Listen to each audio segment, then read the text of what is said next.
I endured 25 years of verbal, emotional, and in the end, physical abuse. And what I now know is coercive control and gaslighting. I fled to save my life, and I often now think if it's a life worth living. I will always be on medication. I doubt that I'll ever repartner, and I don't have my own family anymore. It's more than a mother can bear sometimes, I can tell you. I hear Jess Hill saying that this is solvable. What will criminalisation of coercive control, how will it fix this? Jess Hill. Thanks so much for your question, Sue, and I'm just so sorry for what you were subjected to and what you still have to live with. I think when I talk about criminalising coercive control and when others talk about it, we're actually not talking about fixing the entire system. What we're talking about is fixing what I believe to be a broken part of our criminal justice system. It's something that was set up in the 1980s when we first thought about how can we get police involved in what is, crimes happening in households all across the nation. And obviously people thought, well, we need proof. You need to have a physical incident so that you can gather evidence. And what we've since understood is that actually that only gets to certain parts of a puzzle, and they're disparate. And for some people, physical violence isn't present at all. And for those people, the access to the criminal justice system is basically denied.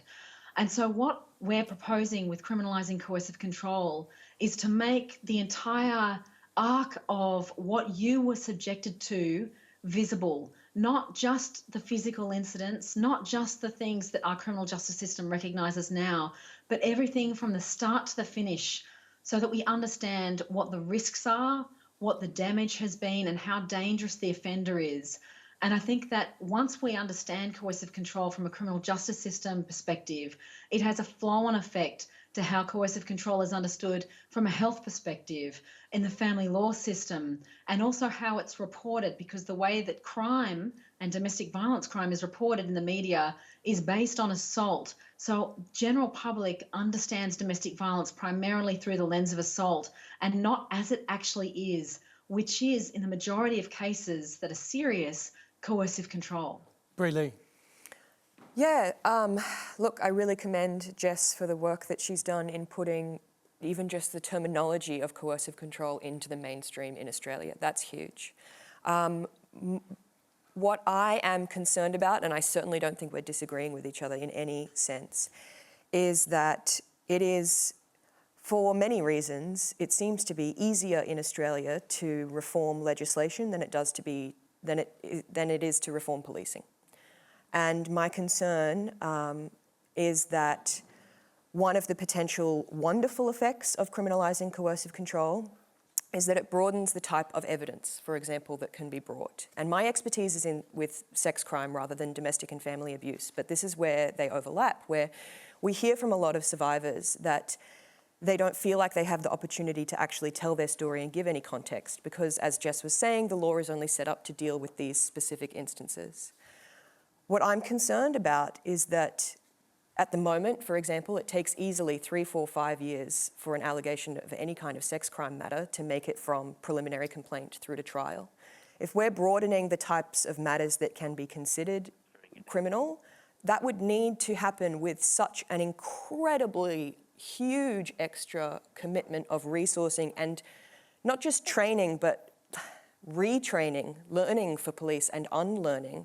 Otherwise, what I'm seeing is a potential for more people to enter a system that is not built for them the way it is now. Linda Burney. Hi, Sue, and thanks for your bravery. And I stand with you and certainly know the shoes that you've stood in a very personal way myself. The issue of coercive control is something, and I agree with everything that everyone said, but it's something that I want people to know about. It's something that I want young people to understand. And it's something that I want people to understand is often the basis to destroying a person. you can get your bones broken, you can get spat on, you can get choked, you can experience all those things. But coercive control destroys you from inside. It takes away who you are. And to rebuild that is a very difficult thing to do. I, like Jess, agree that coercive control should be criminalised. I know there are arguments around it. I know that it's difficult because of the way in which domestic violence is viewed. But it is such a prevalent thing in most DV relationships. It has to be dealt with, either through a legal response, but certainly governments have a responsibility. And what I'm on about, Hamish, is having a national definition of domestic violence that includes coercive control, so we're all operating from the same space.